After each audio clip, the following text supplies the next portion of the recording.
Hello, everyone, and welcome to another episode of CNN 10. I'm Don Riddell, in for my buddy Coy Wire. I'm so excited to be here, and I promise I'll try not to break anything. Today is Thursday, January 22nd. Ready for some news? Let's get started. We'll kick off in Davos, Switzerland, where world leaders are gathered this week for the annual World Economic Forum. It's a summit that brings together many of the world's most powerful minds to discuss global issues, including trade, climate change, and geopolitical instability. But this year's event is something that your kids might be reading about one day in the history books, because it's taking place against the most turbulent global backdrop in decades. US President Donald Trump still wants to acquire Greenland. He took the stage Wednesday, and whilst he ruled out using force to acquire the Danish territory, he doubled down on his claims that only the US can keep it safe. It's been said that through all of this, Trump could gain an island but lose a continent. What happens next could not only threaten the United States' standing with many of its most vital allies, but could entirely disrupt the current status of NATO, the North Atlantic Treaty Organization. It's the United States alone that can protect this giant mass of land, this giant piece of ice, develop it and improve it and make it so that it's good for Europe and safe for Europe and good for us. They have a choice. You can say yes, and we will be very appreciative, or you can say no, and we will remember. Trump's speech comes less than a week after he threatened other allies with tariffs or trade taxes as part of his efforts to force control of Greenland. But even as European leaders sought to cool rising tensions on the sidelines of the summit, ripple effects from the unprecedented dispute have already begun to appear. European Parliament members voted the same day to block parts of a landmark trade deal between the US and the European Union indefinitely. Now to some big baby news back in Washington, D.C. You might have heard of a bump in the polls. Well, this is more like a bump in the office. Second Lady Usher Vance and Vice President J.D. Vance have announced they're expecting a baby this summer. The baby boy is due in July and will be the couple's fourth child, joining brothers Ewan and Vivek and sister Mirabelle. This marks the first time that a sitting second lady will have a baby while in office, but it's not without some presidential precedent. First Ladies Frances Cleveland and Jackie Kennedy both gave birth while their husbands were serving as Commander-in-Chief. Some news now from my home country, the UK, where the British government is exploring a possible social media ban aimed at better protecting children online. Ministers say they'll visit Australia to learn more about its ban on social media down under for those under 16, which took effect last month.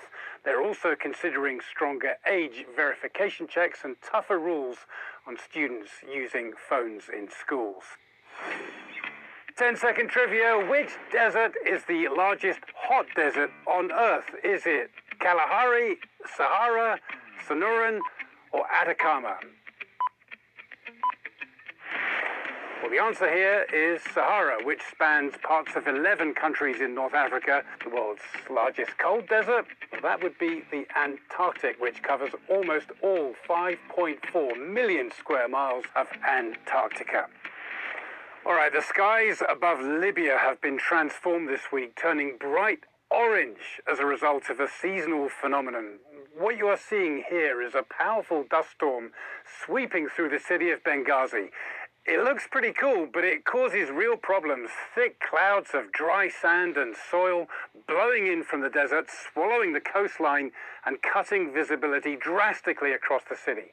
This storm was so intense that flights were temporarily suspended at the country's two main international airports. Scenes like this are not unusual here. About 90 to 95% of Libya is covered by the Sahara Desert. That's according to the United Nations Development Programme, making it especially vulnerable to these seasonal storms. Okay, have you seen the movie Marty Supreme yet? I can tell you it's highly entertaining. It might land Timothée Chalamet an Oscar in March, and it sparked some interest in the sport of table tennis in the United States, a sport which is usually much more popular in China, Korea, and Japan. But ping pong is gaining popularity in the United States with its first ever professional league, Major League Table Tennis, now in its third season. And just a few weeks ago, the league's power rankings were topped for the very first time by a female player, Lily Zhang. I've been chatting with Lily about her journey in the sport, which began, get this, while her family was doing the laundry. I started playing because my parents, they're both from China, so it's kind of like the national sport there, and everyone plays. So they would play for fun, and then they kind of introduced the game to me when I was 7 years old. And funnily enough, we actually started at the laundry room at Stanford campus because my dad was a professor there. So I would just play with them for fun to kill time while we waited for our laundry. Were you good at it straight off the bat, so to speak? Do you think you just kind of always have had a natural talent for it? I mean, I don't want to brag, but Oh, please do. I do think I had maybe a natural affinity to the sport. You're a four-time Olympian already, and when you went to the London Games in 2012, I believe you were the youngest in the team. For me, it was a dream come true to have actually made it, and to be in that environment was so surreal. I mean, I remember multiple times in the games thinking, like, why am I here? How am I here? And I remember, like, specifically a moment during the opening ceremonies. It was like Serena Williams to my right and then Kobe Bryant to my left. And I was like, this is not real. Wow, what an experience.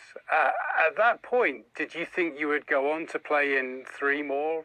No, definitely not. I, had the Olympics as my dream, but once I made it, especially in the U.S., it's pretty customary for kids to stop playing when they reach university age. So I think that was my initial plan or vision, is just to make the Olympics, get that on my college resume, and then, focus on education. But I think, table tennis is something that I really, really love, and it feels like ingrained in my identity. So I kept coming back somehow. I always felt there was something missing in my life. And just literally a few weeks ago, you did something that no female player has ever done by topping the power rankings ahead of all the other men that play the game.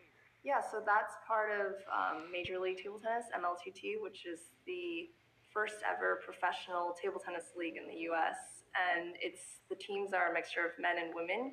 Somehow I found myself on the top of the power rankings, which is crazy because at the time, I think even in the top 10, there were no other women. I was really surprised and shocked, but at the same time, it's like such an amazing feeling because all those years of hard work and time and effort really did pay off in the end. And I think it's also a testament to how much I've put in over the years. And hopefully as well, it shows, another young girl out there watching that anything is possible, and she deserves to belong, to be in the space, especially since, sports itself is more male dominated. It just feels like a dream come true because, again, I never had that example growing up as a little girl. So to even be in this position is such, a privilege and an honor.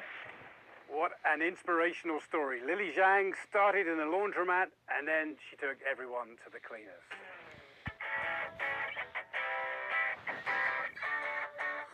Today's story getting a 10 out of 10 from Santos Vagos for life.